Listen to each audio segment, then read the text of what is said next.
दोस्तों, welcome to study IAS.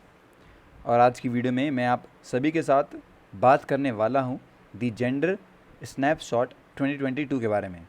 देखिए दोस्तों, ये काफ़ी इंपॉर्टेंट है। आप लोग को बता दूं मैं जीएस पेपर 2 के लिए, और जो यहाँ पे आप कह सकते हैं जितने इश्यूज़ आते हैं रिलेटेड टू वुमेन का, उसके लिए कह दूं मैं कि यूपीएससी बहुत फेवरेट टॉपिक्स हैं। काफ़ी सवाल आपको यहाँ से देखने को मिल सकते हैं, और इसीलिए मैं आपके साथ इस वीडियो को डिस्कस कर रहा हूँ। हम लोग सब कुछ डिस्कस करने वाले हैं। पहले तो हम जानेंगे ये क्या है, फिर हम देखने वाले हैं कि आखिर इसकी क्या की फाइंडिंग्स आई है, सारी जो रिपोर्ट्स है उसको डिस्कस करेंगे। फिर हम देखने वाले हैं कि क्या चैलेंजेस आए हैं, और यहाँ पे हम एक और बात देखेंगे कि आखिर जो सस्टेनेबल डेवलपमेंट के गोल्स हैं, ओके, जो कि लगभग यहाँ पे 17 गोल्स हैं, उनके बारे में देखने वाले हैं। ये सब कुछ मैं आपके साथ डिस्कस करूँगा। वीडियो को दोस्तों पूरा देखिएगा, ध्यान से एंड तक देखिएगा। आप लोग को at the end of this video काफ़ी कुछ पता लगेगा इस पूरे टॉपिक के बारे में। और अगर उसके बाद भी आपका कोई डाउट रह जाता है तो उसको ज़रूर मुझसे क्लियर कर लीजिएगा, अपने डाउट्स को पूछ के कमेंट सेक्शन के अंदर। चलिए अब स्टार्ट करते हैं एक एक करके हर एक टॉपिक के बारे में। इसी के पूरी जो इन डिटेल एनालिसिस है उसको पढ़ते हैं। लेकिन मैं कुछ भी स्टार्ट करूं उससे पहले बता दूं कि अनअकैडमी की परफॉर्मेंस पिछले 2 सालों से हमें काफ़ी बेहतरीन देखने को मिली है।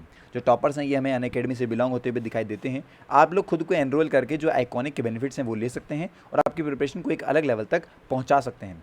11 सितंबर से दोस्तों आपके जो टेस्ट हैं वो स्टार्ट हो जाएंगे। मेंस की जो टेस्ट सीरीज है 2023 वाली, उसके लिए आप लोग यहाँ पे खुद को एनरोल कर सकते हैं। 0% की EMI अवेलेबल है, तो आप लोग इसका फ़ायदा ज़रूर से उठाइएगा, आपको बहुत फ़ायदा मिलने वाला है। और 11 सितंबर को सुबह 11 बजे ही होने वाला है आपका यूपीएससी सीएससी का जीएस कॉम्बैक्ट, जहां पे आप खुद को एनरोल कर सकते हैं हमारा कोड यूज़ करके, जो कि है स्टडी आईएएस। और ये दोस्तों आपका डाउट दरबार है, तो जो डेट है उनके हिसाब से आपके डाउट्स क्लियर करने वाले हैं। आप लोग जाइए और आराम से इसे रजिस्टर करके खुद को एनरोल कर लीजिए फ्री में। अब देखिए दोस्तों, बात करते हैं। लेकिन मैं कुछ भी स्टार्ट करूँ उससे पहले एक सवाल आप सभी लोग के लिए कि इनमें से कौन सा यहाँ पे जो आप कह सकते हैं ग्लोबल जेंडर गैप इंडेक्स है, उसकी रैंकिंग दी जाती है कंट्रीज़ को। ओके, तो आपको बताना है कि कौन आप कह सकते हैं इसकी रैंकिंग देता है, कौन उसके लिए जिम्मेदार रहता है। World economic forum, UN human rights council, UN women, या फिर वर्ल्ड हेल्थ ऑर्गेनाइजेशन जो है वो इसको देता है। आप लोगों को कमेंट सेक्शन में इसका जवाब देना है, और जिसका जवाब सही होगा उसको यहाँ पे शाउट आउट दिया जाएगा, उसका नाम लिया जाएगा। चलिए अब स्टार्ट करते हैं, आराम से पढ़ते हैं। सबसे पहले बता दूं कि जो ये रिपोर्ट है इसका टाइटल था progress on the sustainable development goals the gender snapshot 2022, और इसे लॉन्च करा। आपको बता दूं कि जो यूनाइटेड नेशंस का वुमेन है उन्होंने, और जो UN department of economic and social affair है उसने यहाँ पे आप कह सकते हैं इसको पूरा लॉन्च करा। ओके, ये बात आपको ध्यान रखनी है कि आखिर टाइटल क्या था और किसने इसे लॉन्च करा है। अब बिना टाइम वेस्ट करें सबसे पहले डिस्कस करते हैं कि आखिर क्या रिपोर्ट्स में पता लगती हैं, किन बारों के बारे में पता लगता है। सबसे पहले इसके अंदर हाईलाइट करे गए हैं वही सारे सस्टेनेबल डेवलपमेंट के गोल्स जो कि आप कह सकते हैं जेंडर इक्वालिटी से रिलेटेड है, और जो कि आप बता सकते हैं कि उनको बोला गया। और यहाँ ये भी बोला गया है दोस्तों कि अगर जिस हिसाब से अभी की प्रोग्रेस है उसके हिसाब से जो उनका गोल है वो अचीव नहीं हो पाएगा। पहला रिपोर्ट में ये बताया गया।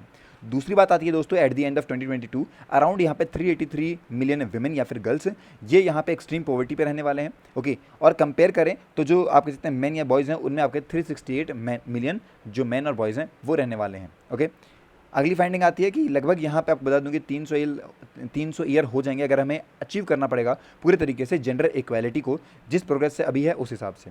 एटलीस्ट यहाँ पे 40 साल लग जाएंगे अचीव करने के लिए कि जो इक्वल रिप्रेजेंटेशन है विमेन की उसको नेशनल पार्लियामेंट में लगा सकें। सिर्फ इस बात को ही आप कह सकते हैं कंप्लीट करने में हमें 40 साल लगने वाले हैं, तो 300 साल लग जाएंगे अगर हमें ये पूरी जेंडर इक्वालिटी जो है उसे पाना है तब।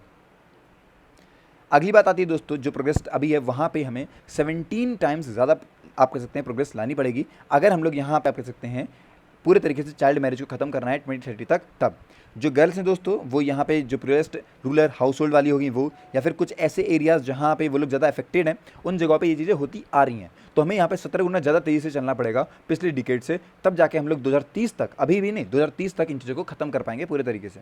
एक फाइंडिंग आई।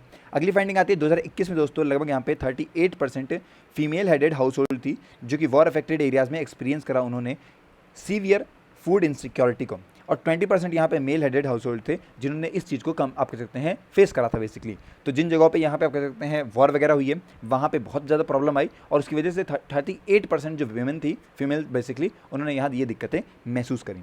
ग्लोबली यहाँ पे आपको बता दूँ मैं दोस्तों कि जो विमेन है इन्होंने यहाँ पे लॉस करा है एस्टिमेट रुपीज़ लगभग यहाँ पे 800 बिलियन इनकम का 2020 में मात्र, वो भी कोविड-19 के पेंडेमिक की वजह से। तो ये भी काफ़ी बड़ी आप कह सकते हैं रिपोर्ट है जिसके बारे में हमें पता लगता है। फिर दोस्तों बात आती है यहाँ पे जो आप कह सकते हैं जो विमेन हैं और जो गर्ल्स हैं उन्हें यहाँ पे फोर्सफुली डिस्प्लेस्ड करा गया है। यहाँ पे बताया गया कि 44 मिलियन जो विमेन या फिर गर्ल्स हैं उन्हें यहाँ पे डिस्प्लेस करा गया था एंड ऑफ 2021 तक।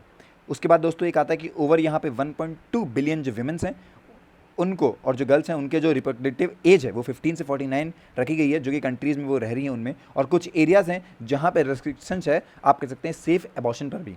तो ये चीज़ें हमें पता लगती हैं बेसिकली। तो इतनी सारी जो रिपोर्ट्स हैं वो हमें पता लगा है वुमेन से रिलेटेड। क्या आप कह सकते हैं बेसिकली पूरी जो रिपोर्ट थी वो वुमेन पे ही फोकस करके बनाई गई थी कि जो हमारे गोल्स हैं बेसिकली सस्टेनेबल डेवलपमेंट पर वुमेन के लिए जो फोकस है पूरी तरीके से उन पर क्या प्रोग्रेस चल रही है और क्या वो चीज़ हम लोग अचीव कर पाएंगे 2030 तक, इन सब की बातें पता लगती हैं। अभी तक जैसे बताया गया दोस्तों तो काफ़ी सारे हमें निराशा वाली रिपोर्ट पता लगती है, लेकिन कुछ नहीं, आगे हम लोग अगर इसके हिसाब से काम करते हैं जो चीज़ें यहाँ बताई गई हैं तो हम लोग अच्छा परफॉर्म कर पाएंगे। मैं डिस्कस करूँगा कि आखिर क्या करने की वजह से हमें एक अच्छा यहाँ पे रिजल्ट मिल सकता है। ये देखिए दोस्तों, ये आपके सस्टेनेबल डेवलपमेंट के गोल्स हैं जैसे कि no poverty, zero hunger, good health and wellbeing, quality education, gender equality, clean water and sanitization, आप कह सकते हैं affordable and clean energy, decent work and economic growth, industrial innovation and infrastructure, reduce inequalities, sustainable cities and community, responsible consumption and production, climate action, life below water, life on land, peace, justice and strong institution, partnership for the goals. तो ये आप कह सकते हैं कुछ हमारे आप कह सकते हैं सस्टेनेबल डेवलपमेंट गोल्स हैं जो कि हमें टाइम टू टाइम कंप्लीट करने होते हैं, जो हमने एम रखे हैं उनको यहाँ कंप्लीट करना होता है बेसिकली। अब कुछ चैलेंजेस हमें देखने को मिले, जैसे कि आपको पता है कोविड-19 पेंडेमिक आया तो हर जगह हर एक देश हर एक आप कह सकते हैं जो व्यक्ति है वो इससे जूझा। पर उसके बाद जैसे ये चीज़ें खत्म होती हैं उसके बाद यहाँ पे कॉन्फ्लिक्ट होता है, क्लाइमेट चेंज की वजह से दिक्कत आती है, बैक स्लैश होता है दोस्तों against women sexual and reproductive health, जो राइट्स हैं दोस्तों उसको यहाँ पे आप कह सकते हैं ख़राब किया जाता है बेसिकली, उनको इतना ज़्यादा नहीं देखा जाता है जेंडर डिस्पार्टीज़ की तरफ से। फिर दोस्ती बात आती है दोस्तों जब इन्वेजन होता है यूक्रेन वाली वॉर का, उसमें दिक्कतें आई हैं, उसकी वजह से यहाँ पे फूड इनसिक्योरिटी हुई, हंगर, स्पेशली दोस्तों जो विमेन या चिल्ड्रन है उनको बहुत ज़्यादा दिक्कत जो है वो देखने को मिली। काफ़ी सारे दुनिया के पार्ट्स हैं दोस्तों जहाँ पे जो लीगल सिस्टम है वो भी इंश्योर नहीं है जो कि यूनिफॉर्म प्रोटेक्शन देता है वुमेन्स के राइट्स को हर एक आप कह सकते हैं तरीके में। जिस तरीके से आपको बता दूं कि वहाँ पे कई सारी ऐसी कंट्रीज़ हैं जहाँ पे जो मैरिज और फैमिली है उन पे जो राइट्स मिलते हैं उनको डिनाई किया जाता है वुमेन के लिए। फिर दोस्तों अनइक्वल पे मिलता है, कम मिलता है बेसिकली जो वुमेन है उन्हें। और आपको बताऊं मैं कि यहाँ पे अनइक्वल राइट्स है उनके खुद के कंट्रोल या फिर लैंड पे। अनफॉर्चुनेटली दोस्तों ये सब चीज़ें हमें अब भी देखने को मिलती है। लेकिन दोस्तों अब हमें आगे क्या मतलब कि अब क्या रास्ते हमारे लिए निकल के आते हैं। जितना हमें डेटा यहाँ पे मिला है, जिस डेटा को हम अभी पढ़ रहे थे, जो मैंने आपके सामने फैक्ट्स लेके आए हैं, उसके हिसाब से मैं अगर आपको बताऊं तो हम लोग यहाँ पे ये नहीं बोल सकते कि जो ग्लोबली क्राइसिस हैं इनकम का, सेफ्टी का, एजुकेशन का, हेल्थ का, ये रहेगा, उसमें कोई चीज़ हमें नहीं दिखेगा। लेकिन हम लोग यहाँ पे कुछ चीज़ों को अलग कर सकते हैं जो चीज़ हमारे कंट्रोल में है। अगर दोस्तों मैं आपसे बात करूँ जेंडर इक्वालिटी के बारे में, तो वो एक फाउंडेशन रहने वाली है कि हम लोग जो हमारा सस्टेनेबल डेवलपमेंट गोल्स को अचीव करने वाले हैं उसको लेके, और ये हमारे लिए बहुत बड़ा आप कह सकते हैं एक बिल्डिंग बैक रहेगा जिसकी वजह से हम लोग अच्छा परफॉर्म कर पाएंगे। वहीं अगर मैं बात करूँ आपके साथ, अगर जो कास्केडिंग करें ग्लोबल क्राइसिस के बारे में, जो कि हमारे जो अचीवमेंट है आप कह सकते हैं एसडीजी के, इनको जीओपार्डी बनता है, उसके बारे में बताऊं तो वर्ल्ड का मोस्ट वल्नरेबल जो पॉपुलेशन ग्रुप है वो काफ़ी ज़्यादा आप कह सकते हैं इम्पैक्ट हुआ है और वो डिसप्रोपोर्शनलिटी यहाँ से दिक्कत में आता है। पर्टिकुलरली अगर हम लोग बात करते हैं तो विमेन और गर्ल्स इनमें आ रहे हैं। अगर हम लोग सही तरीके से यहाँ पे कॉपरेशन करते हैं, पार्टनरशिप होती है, इन्वेस्टमेंट होती है जेंडर इक्वलिटी एजेंडा पे, थ्रू आप कह सकते हैं जो इंक्रीज़ यहाँ पे ग्लोबल या फिर नेशनल फंडिंग है उसको हम लोग अच्छा कर पाते हैं, तो जिस तरीके से जो इस टाइम पे प्लेस है जेंडर इक्वलिटी की वाली, उसको एक काफ़ी बैक सपोर्ट मिलेगा और उसके थ्रू दोस्तों हम लोग यहाँ पे आप कह सकते हैं अच्छा कर पाएंगे। ये सारी बातें हैं जो कि हमें पता लगती हैं अब तक, और यही सारे वो फैक्ट्स और इन्फॉर्मेशन हैं जो कि आपको पता होने चाहिए थे इस पूरे आप कह सकते हैं रिपोर्ट के बारे में, जो कि यहाँ पे हमें देखने को मिलती है द जेंडर स्नैपशॉट 2022 के अंदर। आई होप दोस्तों कि अब आपको चीज़ें क्लियर हुई होंगी कि मैं क्या कहना चाहता हूँ और क्या बातें आपको पता होनी चाहिए थी। आज की वीडियो के लिए इतना ही, मिलते हैं नेक्स्ट वीडियो में और भी अच्छे टॉपिक के साथ। Till then take care and have a nice day.